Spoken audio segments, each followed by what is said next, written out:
हम्म। तो अब मान लो ये क्वेश्चन है और ये गेट का क्वेश्चन है, ठीक है। गेट 2003 का आर क्यूब से लेके आर स्क्वायर तक दिया है। तो पहले तो साइड में ना एक मैट्रिक्स बना लो और जिसका ऑर्डर होगा 2/3, ठीक है। पहली चीज तो ये, इससे होता क्या है, यहां से अगर 4 ऑप्शन है तो जनरली 2 ऑप्शन एलिमिनेट हो जाते हैं, क्योंकि क्वेश्चन में ना 2 मैट्रिक्स 3/2 ऑर्डर का होता है और 2 मैट्रिक्स 2/3 ऑर्डर का। तो इसको तो पहले एलिमिनेट कर दो, बचे ये 2 ऑप्शन। अब उस 2 ऑप्शन में से वो एलिमेंट ढूंढो जिसके दोनों एलिमेंट डिस्टिंक्ट है। इससे होगा क्या कि अगर उसी एलिमेंट को फाइंड आउट करने से वो ऑप्शन एलिमिनेट हो जाता है, तो आपको सारे एंट्री फाइंड आउट करने की जरूरत नहीं है। पहली चीज तो ये याद रखना, चाहे स्टैंडर्ड हो चाहे स्टैंडर्ड डिफरेंट बेसिस हो। अब करना क्या है, देखो ये आपको बेसिस दिया है, ठीक है। हमको स्केलर निकालना है। हम क्या करते हैं, एक एलिमेंट उठाते हैं v1, ठीक है। तो मैं एक काम कर रहा हूँ, ये दो तो एलिमिनेट हो गए, मेरा मैट्रिक्स का ऑर्डर होगा 2/3, तो पहला ही एंट्री डिफरेंट आ रहा है। तो मतलब पूरे मैट्रिक्स के 9 एंट्री नहीं निकालने, सिर्फ मैं एक भी निकाल लूँ ना, मेरे ऑप्शन एलिमिनेट हो जाएंगे। और वैसे सारे कैलकुलेट करने हैं, तो मतलब कितना टाइम लगेगा, एक निकालने में ज्यादा टाइम नहीं लगता, बाकी सब भी निकाल सकते। अब देखो होगा कैसे, मैं एक वेक्टर उठा रहा हूँ T(1,1), ये कहाँ चले जाएगा, इमेज में आर स्क्वायर में। तो मतलब इनके लीनियर कॉम्बिनेशन में लिख सकता हूँ, मतलब इसको लिख सकता हूँ ऐसे, ऐसे लिख सकता हूँ, ठीक है। किसको, इसके इमेज को। इसका इमेज क्या है, यहाँ पुट कर देता हूँ मैं 1, 1, 1। तो x प्लस वाई मतलब 2, y माइनस जेड मतलब 0।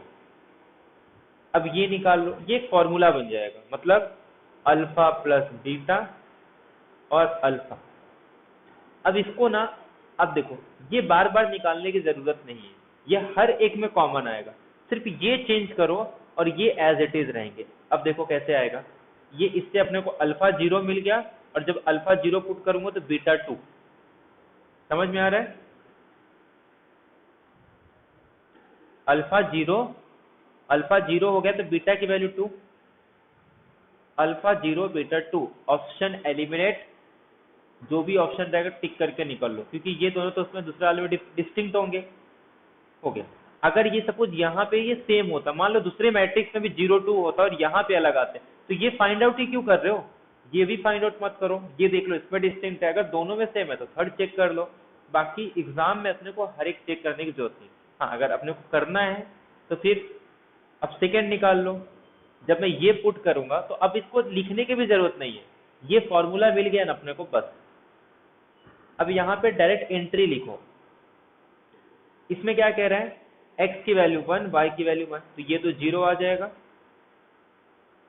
y माइनस जेड -1 प्लस 0 -1, यहाँ से अल्फा की वैल्यू -1 आ गई, अल्फा की वैल्यू क्या आ गई -1, तो यहाँ पे क्या आ जाएगा -1।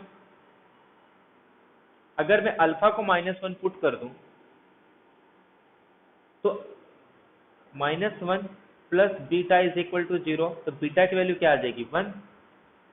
ऐसे ही थर्ड थर्ड के केस में y मेरा 1 है और z 0, मतलब ये 1 आ जाएगा। और जब ये पुट करूंगा तो 1 माइनस 0 ये भी 1, तो अल्फा प्लस बीटा, तो अल्फा की वैल्यू यहाँ से 1 आ जाएगी, और जब अल्फा को 1 पुट करूंगा तो 1 माइनस 1 बीटा 0 आ जाएगा, तो ये मैट्रिक्स आ जाएगा। तो इस तरीके से फाइंड आउट करते हैं। अगर डिस्क्रिप्टिव है तो पूरा कैलकुलेट करो, बट अगर पेपर में जो एंट्रेंस एग्जाम है तो सिर्फ एक ही एंट्री निकालना होता है, जबकि एक नहीं दोनों मिल जाते हैं। बट एक भी एंट्री अगर पता चल गया ना अल्फा 0, ऑप्शन एलिमिनेट, मतलब बोलता है ये भी मत निकालो। अगर यही डिस्टिंक्ट है ना, सब में 2 एलिमिनेट हो गए, बाकी 2 में अगर ये दोनों डिस्टिंक्ट है तो सिर्फ अल्फा 0 ये करो, फिर बाकी चेक ही नहीं करना है, क्योंकि बाकी एलिमिनेट हो गए, ये ऑप्शन उसका करेक्ट आ जाएगा। क्लियर है। तो स्टैंडर्ड में तो और सिंपल आ जाता है, अगर ये स्टैंडर्ड होता तो कुछ नहीं करना है, कोएफिशिएंट लिख लो बस, यहाँ पे x के कोएफिशिएंट, यहाँ पे y के coefficient, x y Z. X का कोएफिशिएंट गड़बड़,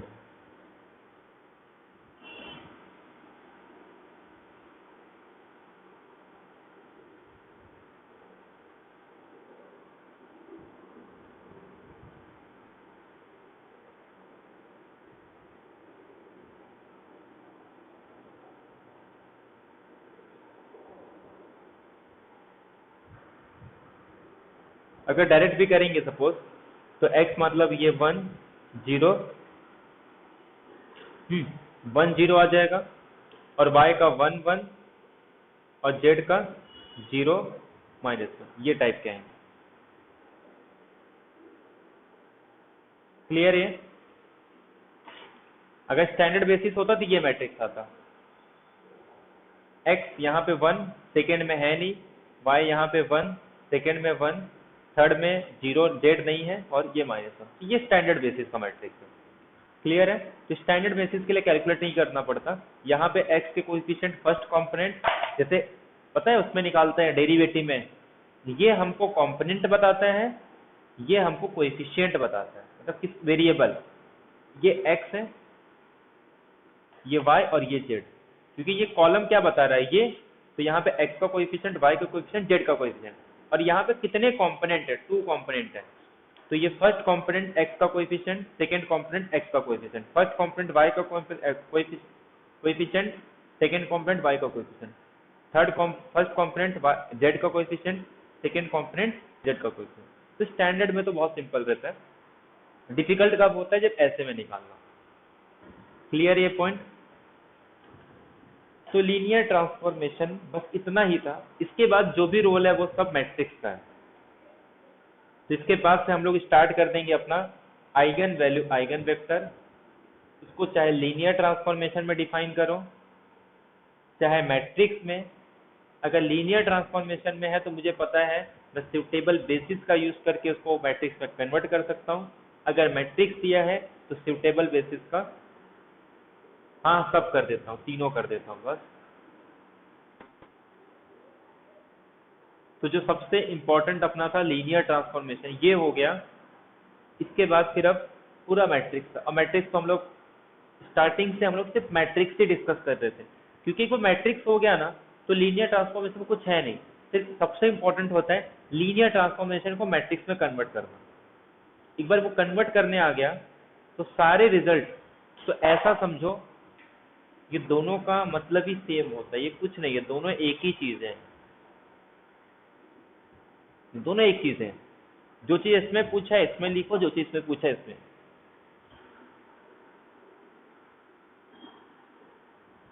हाँ हाँ,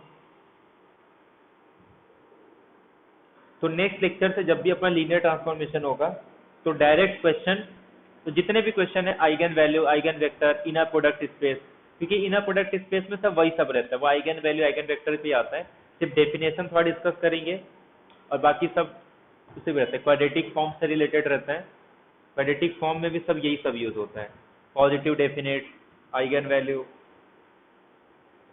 ठीक है, तो नेक्स्ट लेक्चर से हम लोग eigen value, eigen vector in terms of linear transformation, ठीक है, क्योंकि ऑलरेडी बहुत सारे रिजल्ट हम लोग यूज कर चुके हैं, सबका डेफिनेशन भी देख चुके हैं। अब खाली लीनियर ट्रांसफॉर्मेशन अगर दिया है तो कैसे यूज करेंगे, बस वो करना है। ठीक है, चलो नेक्स्ट लेक्चर में आगे कंटिन्यू करेंगे, ठीक है। कल कॉम्प्लेक्स का रहेगा, बाकी जो 2 रहेगा फ्राइडे सैटरडे को, उसमें लीनियर रहेगा, ठीक है। चलो,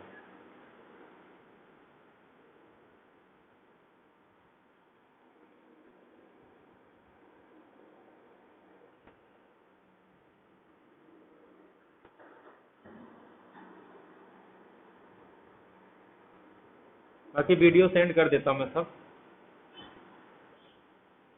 ठीक है।